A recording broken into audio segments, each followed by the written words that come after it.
دین اسلام صرف عمل کرنے کے لیے نہیں ہے، پڑھنے اور پڑھانے کے لیے بھی ہے۔ تو جہاں دین اسلام پڑھا اور پڑھایا جاتا ہے اس جگہ کو مسجد اور مدرسہ کہتے ہیں۔ تو مسجد اور مدرسہ یہ اسلام کی بنیادی عمارت ہے، اسلام کی بنیادی درس گاہ ہے۔ تو جس مدرسے میں آپ اور ہم بیٹھے ہیں، ہم اس مدرسے کی اہمیت کو سمجھیں تو ہمارے لیے کام کرنا مزید آسان ہو جائے گا۔ میں سمجھانے کے لیے ایک جملہ آپ کی خدمت میں کہتا ہوں کہ اسلام پھیلتا ہے تو پھیلنے کا مرکز بھی تو ہے، دین اسلام نے آگے چلنا ہے، اس کے لیے کوئی جگہ، کوئی مخزن، کوئی معدن بھی تو ہے۔ تو اس جگہ کو کیا نام دیتے ہیں؟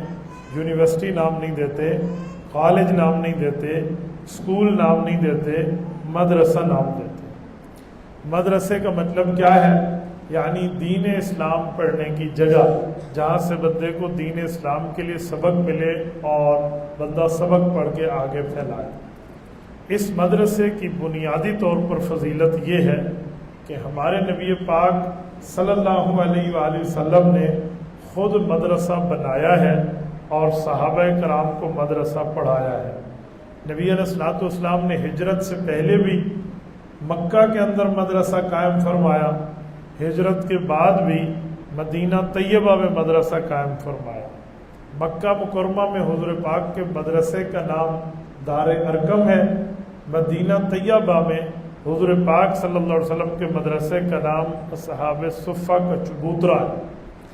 میرے دوستو، نبی پاک صلی اللہ علیہ وسلم نے اپنے ان دونوں شہروں میں ہر جگہ ایک مدرسہ قائم کر کے سبق دیا کہ ہمیں مدرسہ قائم بھی کرنا چاہیے، اس میں پڑھنا بھی چاہیے، پڑھانا بھی چاہیے اور اس کے مشن کو آگے پھیلانا بھی چاہیے۔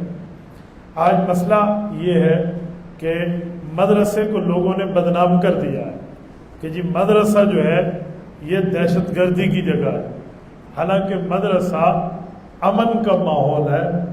مدرسے میں اتنی زیادہ عدل اور مساوات ہے کہ اگر کوئی امیر کبیر گھرانے کا لڑکا ہے یا کوئی غریب بچہ ہے، دونوں ایک چٹائی میں بیٹھ کے پڑھتے ہیں۔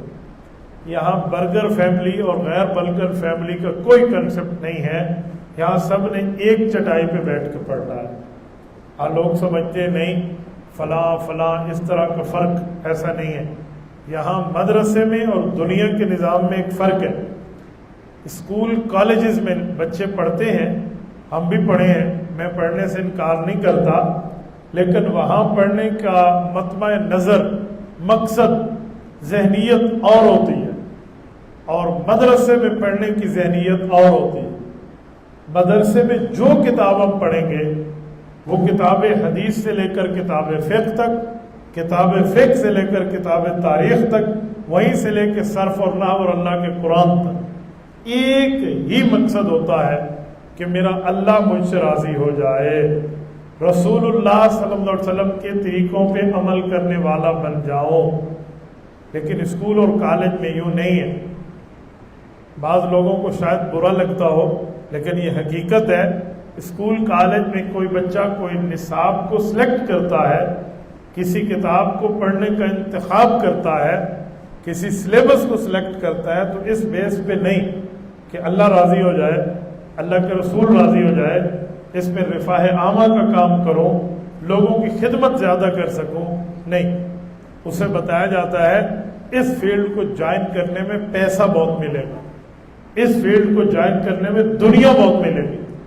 وہاں سلیبس اس بنیاد پر طے ہوتا ہے کہ جی میں کامرس جوائن کر رہا ہوں، میں بینکنگ جوائن کر رہا ہوں، میں میڈیکل کی فیلڈ میں جا رہا ہوں، یا انجینئرنگ کی فیلڈ سے ریلیٹڈ ہو رہا ہوں، یا میں اس کو سائنس میں لے رہا ہوں یا آرٹ سبجیکٹ میں لے رہا ہوں۔ اس وجہ سے کہ معاشرے میں اس کی مانگ زیادہ ہے، تو جتنا زیادہ ہوگا میں پیسے کماؤں گا۔ تو جو نبوت نے مدرسہ بنایا ہے اس کا مطمع نظر یہ نہیں ہے۔ اس کا نتیجہ کیا نکلا؟ آج جتنی کرپشن ہے، جتنی دو نمبری ہے، جتنی دھوکہ دہی ہے، پیسے کے معاملات کے اوپر قتل اور قتال ہے، وہ الحمدللہ مدرسے والے ان سے پاک ہے۔ جہاں پڑھا ہی اس نیت سے جائے گا کہ اس سلیبس کو جوائن کرنے میں مال بہت آئے گا تو لڑائی بھی ہو، لڑائی اور فساد بھی ہوئی ہے۔ ہم کالج اور یونیورسٹی سے پڑھے ہوئے لوگ ہیں، میں ان کے ماحول کو جانتا ہوں، مکمل جانتا ہوں، اور میں کبھی کالج اور یونیورسٹی میں گفتگو کا موقع ملے تو انہیں بتاتا ہوں کہ مدرسے کا ماحول یہ نہیں ہے۔ آپ جسے بم برود سمجھ رہے ہو وہ دم درود والے لوگ ہیں۔ بم برود اور ہوتا ہے، دم درود اور ہوتا ہے۔ مدرسے کا ماحول یوں نہیں ہے۔ مدرسے میں ہر کتاب پر یہ نیت ہوتی ہے کہ اس کو پڑھنے سے حضور کی حدیث سمجھ آ جائے گی، اس کو پڑھنے سے اللہ کی بات سمجھ آ جائے گی، اس کو پڑھنے سے ہمیں یہ سمجھ آ جائے گا یہ مدرسے کا مقام ہے۔ اور میں ایک اور بات بھی آپ کو سمجھاتا ہوں، یقین مانے بندہ دنگ رہ جاتا ہے۔ میں نے یہ مدارس میں دیکھا ہے کہ اگر بچے کو سبق یاد نہ ہو تو استاذ اپنے آپ کو اندر دل میں کوس رہا ہوتا ہے کہ جی میری کمی ہے، میں اس کو یاد نہیں کرا سکا، میری کمی ہے، میں اس کو نہیں سمجھا سکا۔ یہاں اساتذہ اپنے بچوں اور اپنے شاگردوں کے لیے دعائیں کرتے ہیں کہ یار اللہ ان کو عالم بنا دے، حافظ بنا دے، قاری بنا دے، مفتی بنا دے، محدث مفسر بنا دے، فقیہ بنا دے۔ لیکن ہمارے اسکول کالج میں ایسا نہیں ہے۔ ہمارے اسکول کالج میں استاد یہ کہتا ہے نہیں پڑھنا تو نہ پڑھے، میری کون سی تنخواہ رک رہی ہے، مجھے تو سرکار سے جو پے مل رہی ہے مہینے کی، جو تنخواہ مل رہی ہے اس میں تو کوئی کمی نہیں آ جائے گی، پوری کلاس فیل ہو جائے۔ ہم کہیں گے اے نکمے سن، اینا ہی نہیں پڑھیا، اینا محنت نہیں کی تھی۔ یہ سارے بہانے لگانے پہ ہم تیار بیٹھے ہوتے ہیں وہاں۔ یہاں یہ معاملہ نہیں ہے۔ اس لیے مدرسوں کی جگہ کی قدر کرو۔ مدرسہ دین کی بنیاد ہے۔